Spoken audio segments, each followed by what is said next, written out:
this is Pat Whitlow. I am the Director of Nationally Competitive Awards, and the students who are in the Zoom both I have met, so I'm delighted to see you both.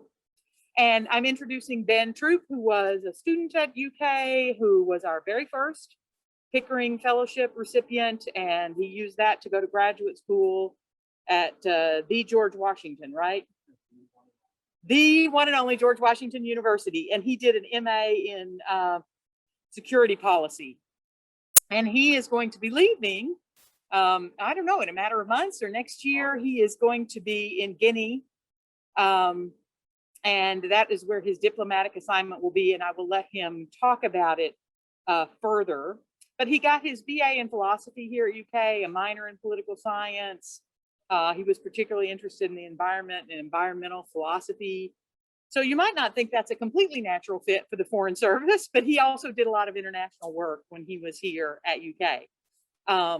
And so we have Ben, and then the year after him, probably inspired by Ben, we had another student, Bridget Nicholas, who also got the Pickering. So that was a wonderful experience. So we're glad to have Ben back, and he's gonna speak to you over Zoom. And we understand if you want to ask us a question, do you want to have him put it in the chat box? Or just in case. I mean, there's only two, so they're or unmute yourself and ask the question. We've been told we might have a feedback loop, but we don't even know that yet. So feel free to participate in either way. Thank you, guys. I'll talk to you later, and I'll have Ben. All right. Thank you, Dr. Whitlow. Yeah, we might as well. Do you want to be able to share the screen? Maybe. We'll see if we need to share the screen. All right. Okay. Is it okay if I take my mask off to talk? Okay. Yeah. Okay. All right. All right, everyone. Well, welcome, Emily and Tyler. Thank you for joining us today.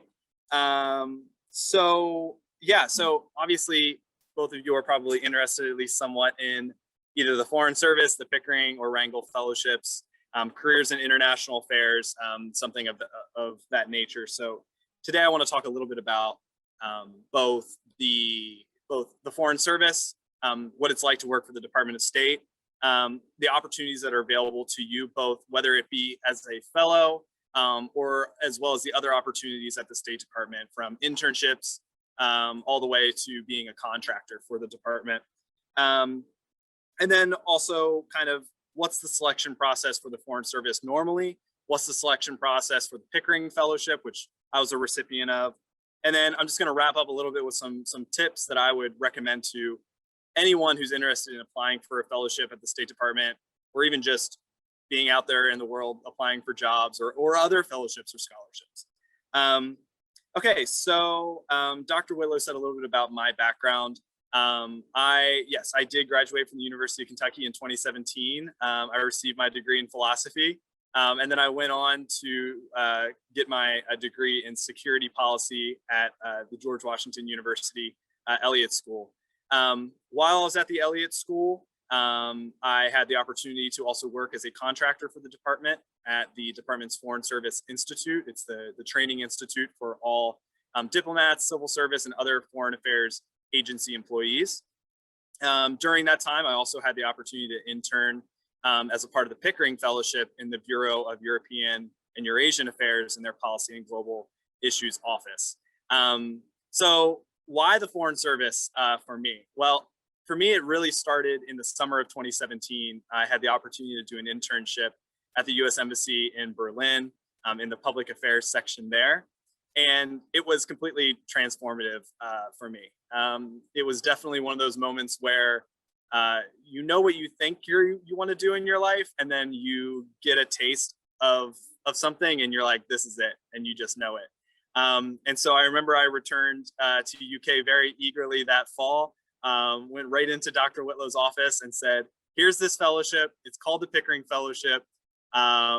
I want to try and earn one of the spots.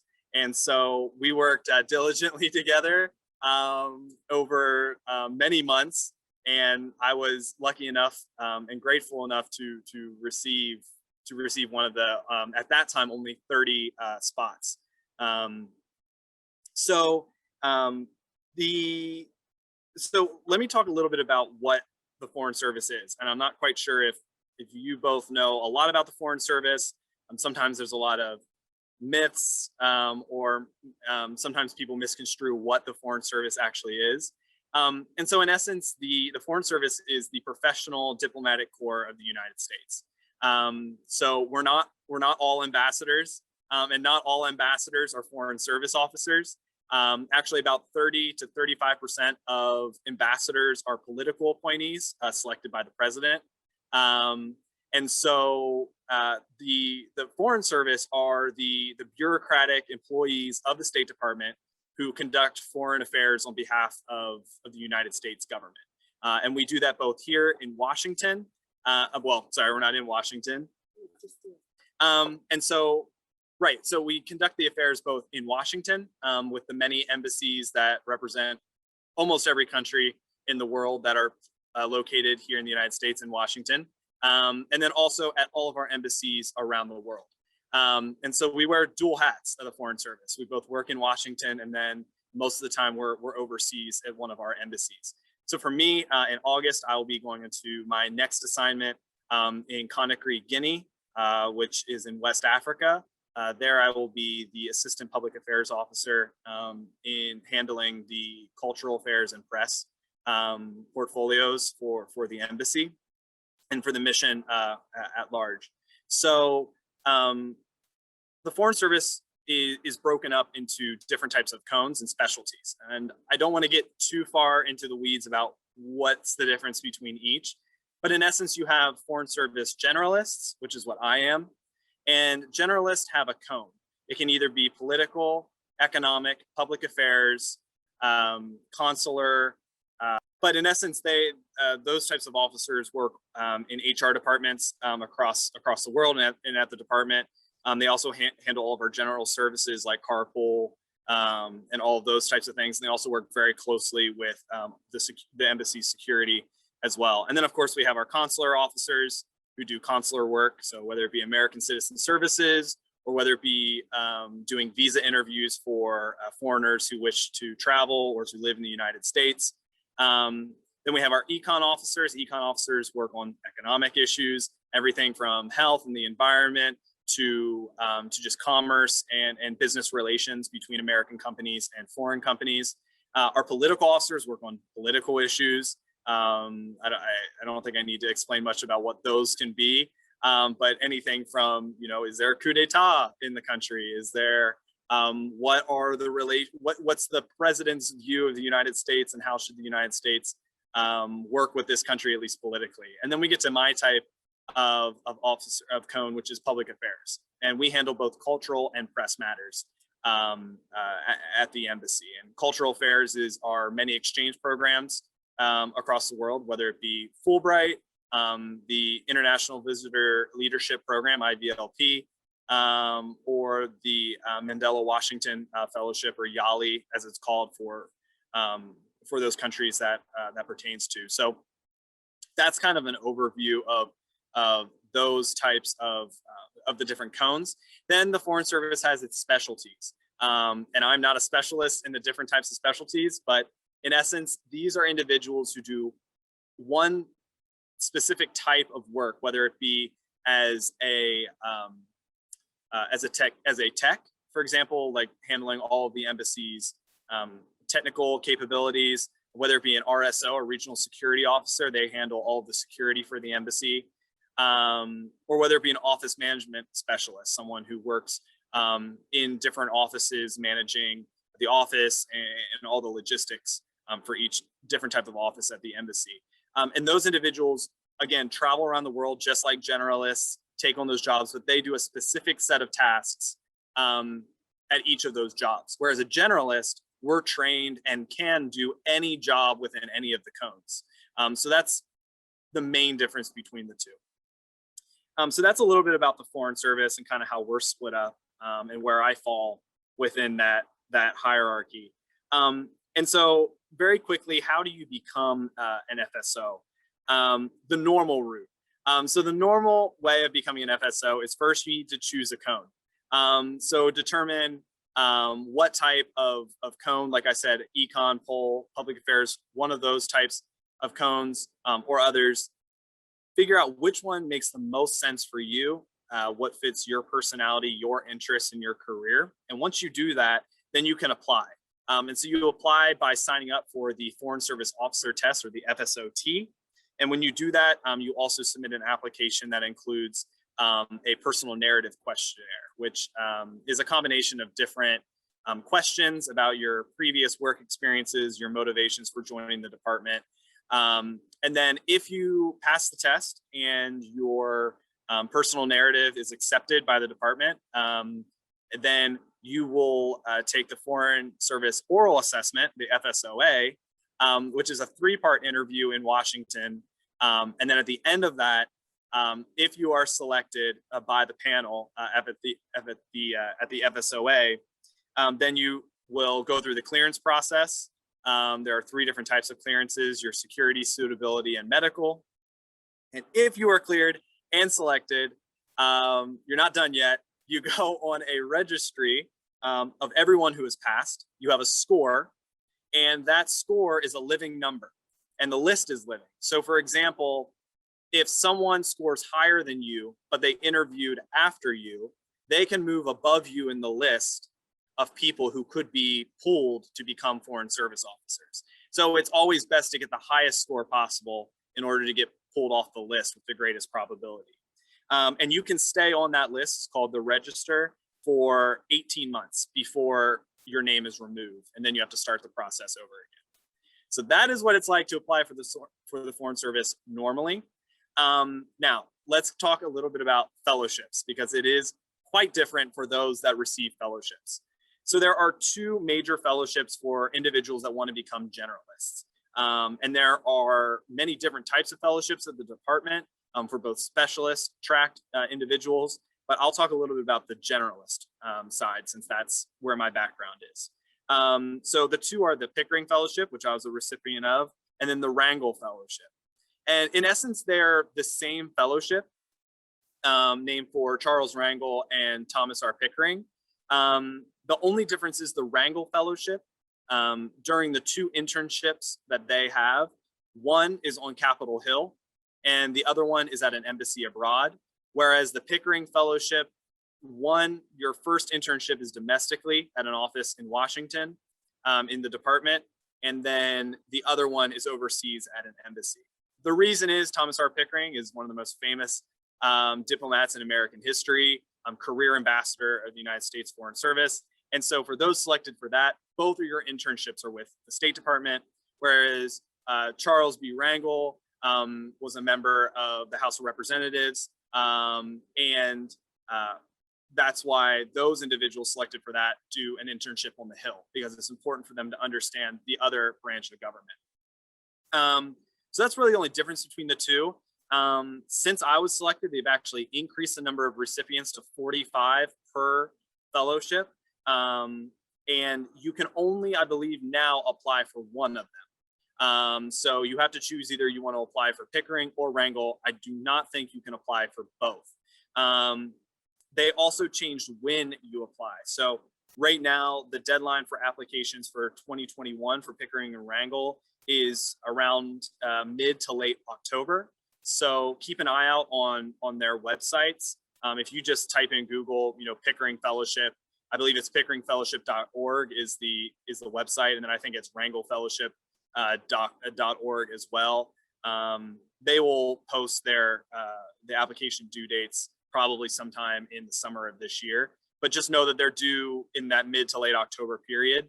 And then you'll do your interviews and selection through the late fall into winter for the fellowships. So what do the fellowships entail? So you both get you get financial support for your graduate program of study. It has to be in an area pertaining to a career in the Foreign Service. So, for example, international affairs, international security. You could do public affairs, for example, focusing on the international side of that, because obviously, public affairs is important. You could do a graduate degree in economics, right, for econ officers. So there's many different things that you can study. It doesn't have to be international affairs. It just has to pertain to a job in the Foreign Service. And so you get financial support for that. You also complete 2 internships domestically.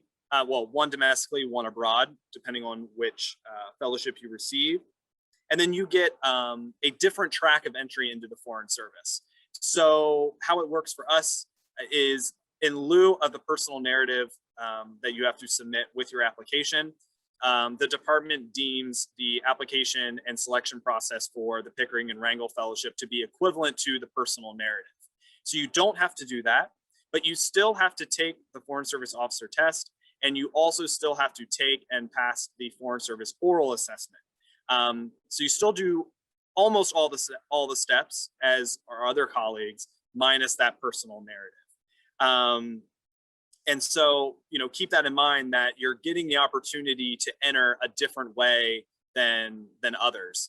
And you get multiple attempts at passing both the test and the oral assessment if, for example, you don't pass on the first try, whereas other individuals applying in the normal track don't get that opportunity to try multiple times in the same application window, which is quite an advantage if you are selected as a fellow. You can also, and I'll put it in the chat here if I can. Let's see, yeah. So you can also see all the fellowships that are available to you for the State Department at careers.state.gov/work/fellowships. So if you visit that website, it'll show you all the different types of fellowships, both Pickering and Rangel, and it'll have links to their specific websites, which are actually managed by other organizations or universities, as well as the other types of fellowships available at the State Department, technical or otherwise. So definitely definitely check that out. And so just a little bit about other opportunities at State if you're not interested in a fellowship, or maybe you're not selected as a fellow, but you still want to work for the State Department. Obviously, the State Department is not all Foreign Service. Actually, the Foreign Service is one of the smallest components of the State Department. We have civil service employees who work domestically and sometimes take short tour of duties overseas. And they are also government employees, just like the Foreign Service that work on foreign affairs. We have contracted employees who work for companies that the department contracts to fill positions at the department. If you're a contractor, you're not a government employee, but oftentimes you do the same type of work, or you work in the same setting as government employees, Foreign Service, or civil service as well. So those are the types of jobs. There's also internships at the department. Like I said before, the reason why I joined the department was because of my internship experience overseas in Berlin. And these internships are incredibly useful for discovering what it's like to work at the department. You can do an internship both in Washington or overseas. And again, if you go to careers.state.gov, to that website, there is on the left-hand side, if I remember correctly, there is an internship section that you can click on. You can read about the different internships, how to apply. Internships go on all throughout the year, not just the summer, but during the spring and the fall as well. So there's many opportunities there. And then there's also the Pathways program, which for those of you that want to go on for a master's degree, maybe in DC, you want to work for the department, you can actually work at the department while earning your degree, get paid by the department, and then after you earn your degree and satisfy the requirements of the Pathways program, then you are brought into the civil service. So that's another opportunity if you're not interested in the Foreign Service side, but you are interested in the civil service, to work while you're in grad school and then have a job afterwards with the department. There's also many other opportunities that you can dig into at careers.state.gov. So definitely check those out. And so just here in the last few minutes before I open it up for questions, I want to give you a few general tips that I think were very useful in me being competitive for my fellowship, and in my career so far, what I've seen in interns, applicants, and individuals that have been incredibly successful at either receiving an internship, receiving a fellowship, or just receiving a position with the department. So for those of you, obviously both of you at UK, your number one resource and the most important thing that you can do is go talk to Dr. Whitlow. Okay, I cannot tell you how important that was for me. And I remember this the first time that I talked with Dr. Whitlow, I had all these ideas about the different types of fellowships and scholarships that I may want to apply for, may be interested in. And she helped me go through actually, okay, what makes sense, right? Like what makes sense for you? Because I think a lot of students, it's very easy to see the financial support you can receive or see the opportunities available after the fellowship. But is that fellowship, is that scholarship, is that opportunity actually right for you? Because ultimately the people that are selected for these types of things, whether it's Pickering or Rhodes or Truman or whatever it may be, are the people that it actually makes sense for. And trust me, when I say that application committees know, they know. They know right away whether this is something that is right for this person. And so that leads me into my second point, which is know yourself and know your audience. And this is true whether you are applying for a job or whether you're applying for a scholarship. When I was working at FSI, I managed the internship process in our office. And I would receive dozens of applications throughout the year for internships in our office. And the ones that we selected and that I selected, or the ones that really leaped off the page, were the ones that could both tell their personal story and how that personal story, that narrative within their life, is why they would make a better candidate, a better member of our team. I remember there was one applicant who discussed how they chose to attend one of the universities in DC, and they were from a community that was not very diverse, from a region in the United States, and that they wanted to go to a big university in DC because they wanted this diversity. And they explained that really well. And so though this person didn't necessarily on paper look or appear the most diverse, their want to learn, to be a part of a diverse community, to be an ally, was something that left off the page for us. And so sometimes if you feel as though, especially for Pickering or Rangel, which are scholarships, which are fellowships that are meant to increase the diversity within the department, sometimes that can also mean being a good ally, being someone who will support diversity at the department if you are selected and become an officer or a civil service foreign affairs officer.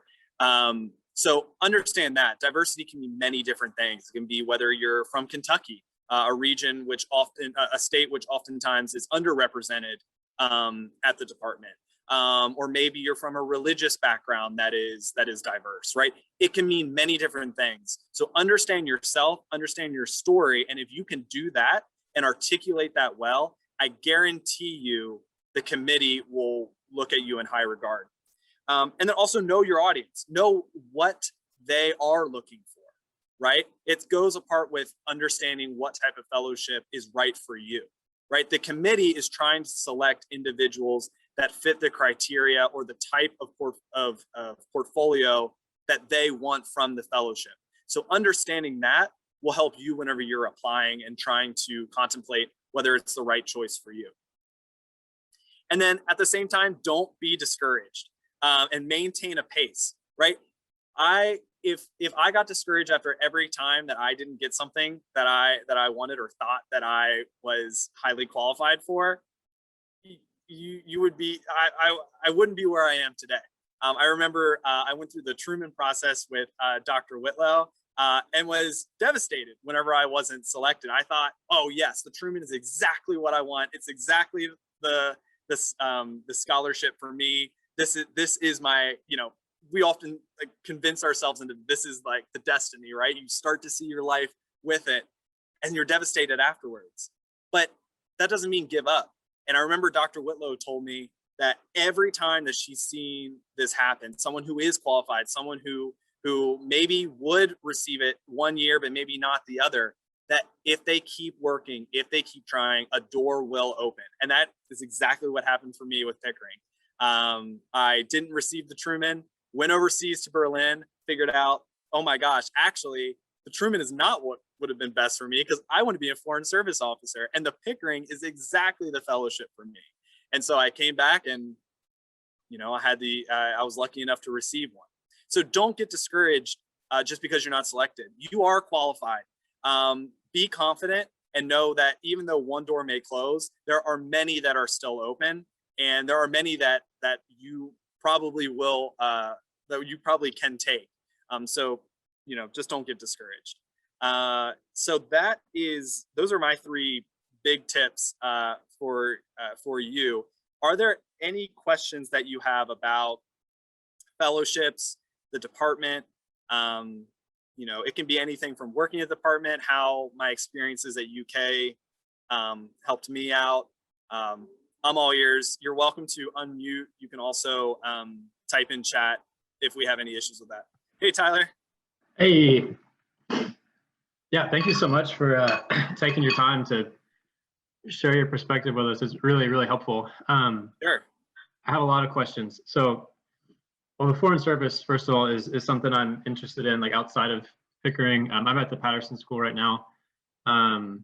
So I guess my first question, you mentioned like it's good to be aware of what the committee, the selection committee is looking for.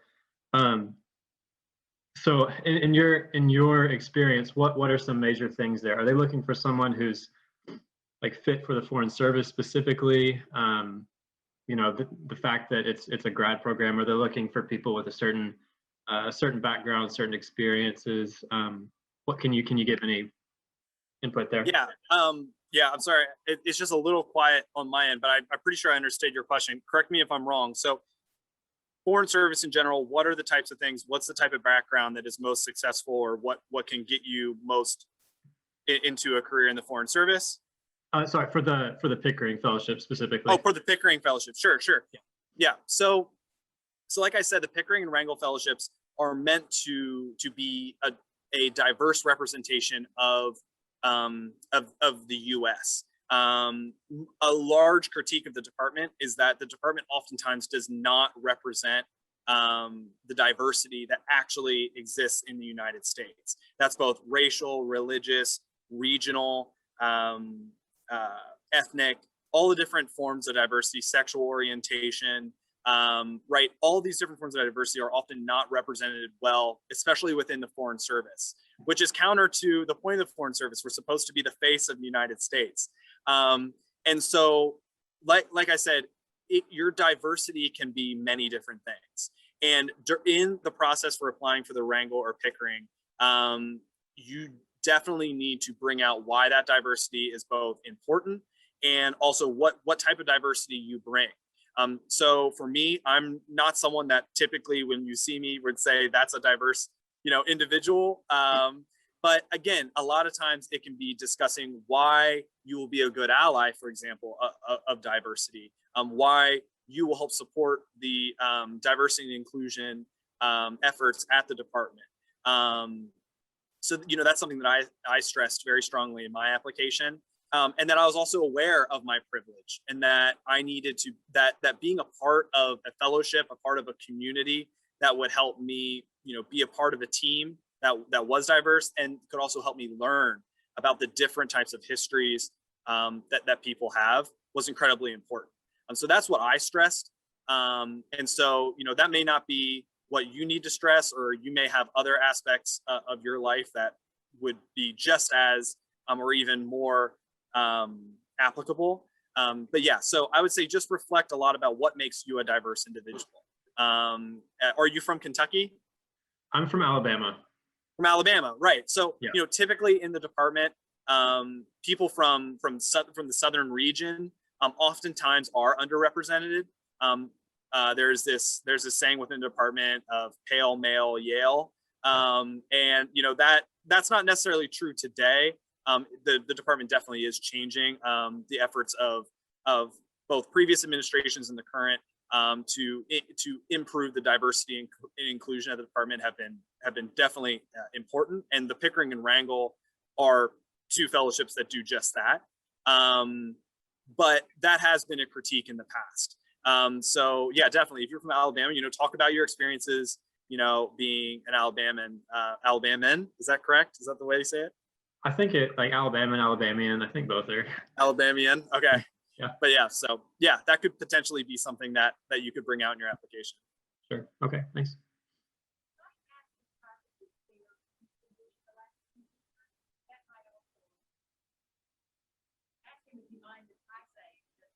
Sure, sure. Dr. Whitlow asked Tyler if you wouldn't mind sharing what you've been doing over the past year, or some of the work that you've been working on. Sure. So, so I graduated in 2018 from UK. Okay. And actually, you spoke about the wonders of the Office of Nationally Competitive Awards and Dr. Whitlow. So I actually worked with them to apply for a Fulbright grant. So right after graduation, I went to Azerbaijan. English teaching assistant there.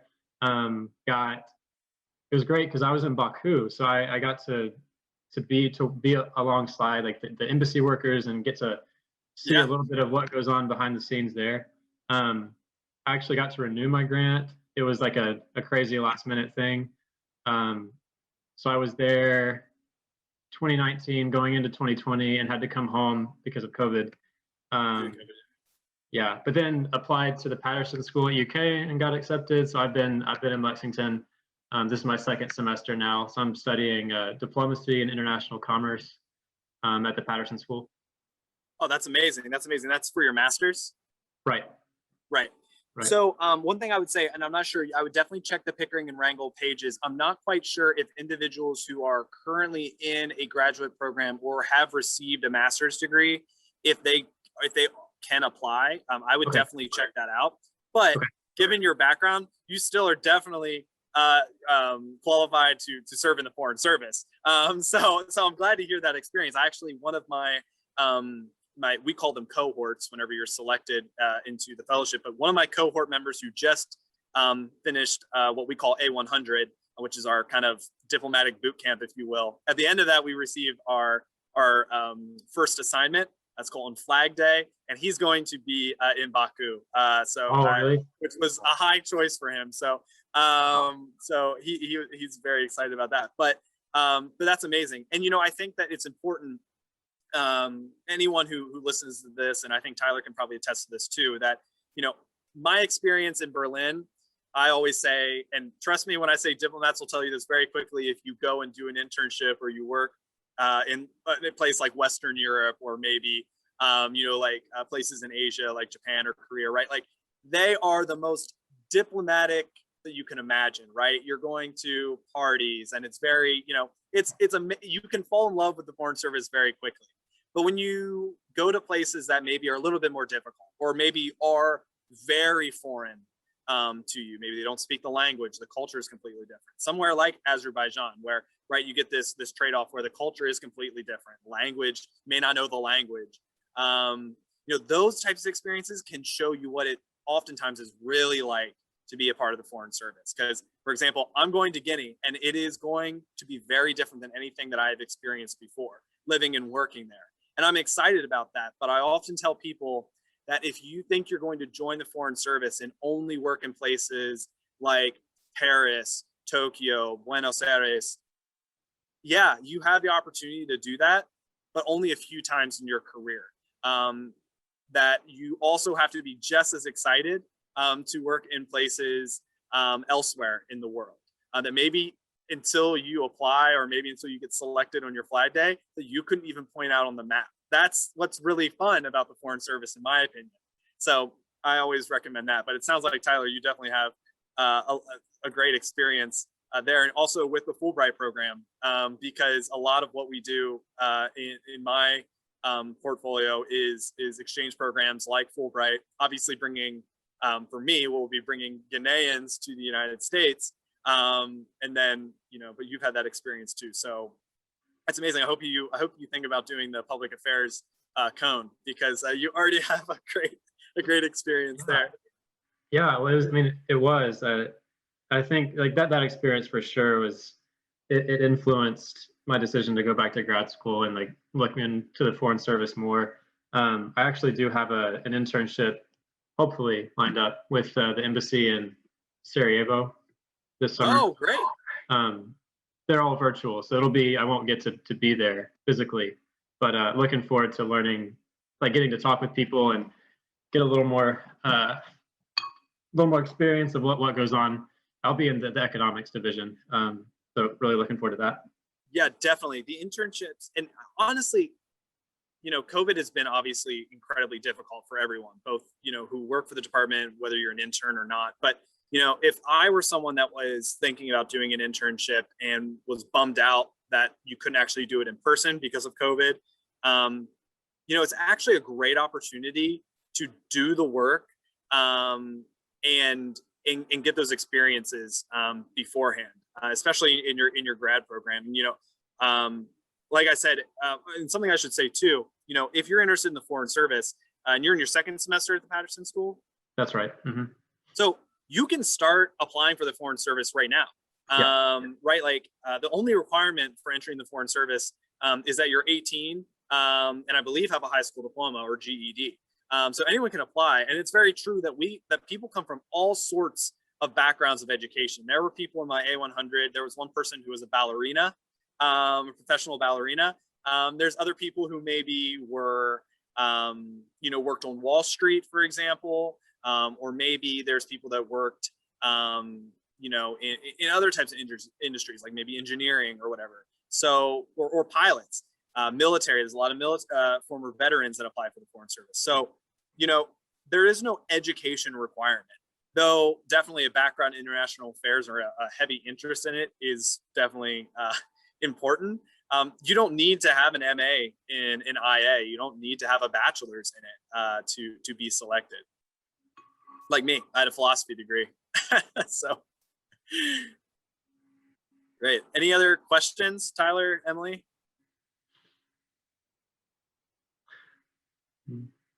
No? All right. Well, if there's no other questions, let me go ahead and put in my email address. So feel free, and I truly mean it, to email me anytime if you have any questions about opportunities at the department, about the foreign service, anything like that. You can email me here. Depending on when you email me, or if I'm already overseas, there may be a little bit of a time delay. But I promise I will get back to you. And I just ask that if you do email me, make sure in the subject line that you put, either UK alum, something UK oriented. So I know to, prioritize correctly. All right. Well, if there are no other questions, then I really, thank you so much for joining me tonight. I hope that you got some tips and tricks that will help you in either in your application process and applying for the foreign service, or maybe, just piqued your interest in a career at the State Department. That's all I ask, is that people think about working for the department, because it's a truly rewarding career. And I always try to get people either from Kentucky or preferably who went to UK, to apply for a position, because we need more Wildcats in the department.